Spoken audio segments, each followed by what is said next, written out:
We reflect back when we offer our observations to the focus person on what we see, hear, and feel in order to broaden the focus person's perspectives and to ensure clarity and understanding.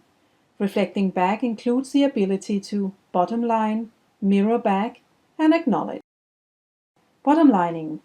This is to understand and express the essence of the employee's communication and help the employee to move further, rather than getting engaged in his or her own long descriptive story.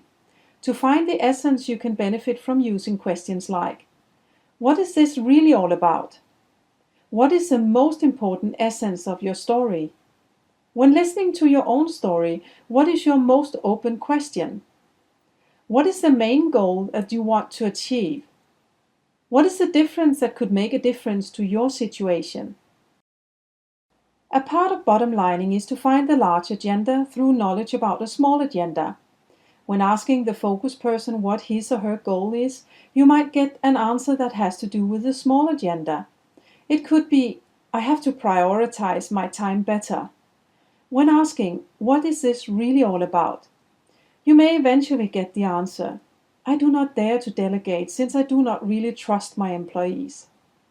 The large agenda is much more interesting since it gives a totally different perspective and can give the focus person a whole new constructed reality to deal with.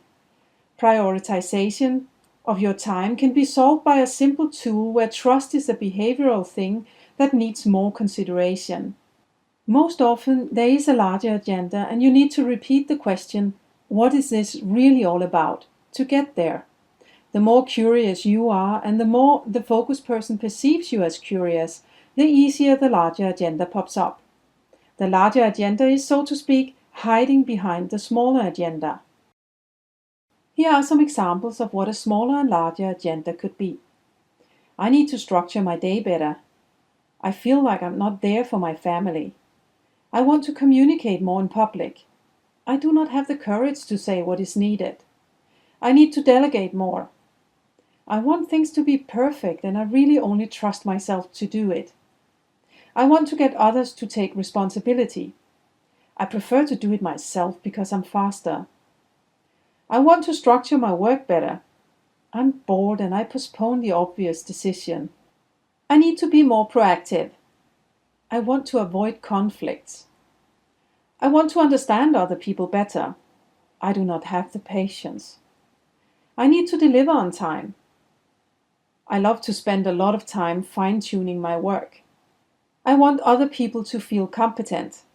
I need to have control. You can coach on both the small and the large agenda, and working with the large agenda, you will help the focus person to get a long-lasting result. The coach mirror when repeating the other person's words, tone, body language, and energy as a way of connecting or provoking a shift. Mirroring is also called matching instead of mismatching, and sometimes it's called to have rapport.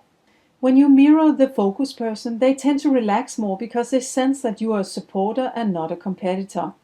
This means that the focus person is more likely to reflect and can see their reality and opportunities more clearly and come to faster conclusions. The coach and focus person gets connected. When you mirror the words, you repeat the words as they were said. When you mirror the tone, you have the same speed, treble or bass, and pauses. When you mirror the body language, you do what the focus person does, like cross your legs, sit straight, smile or not.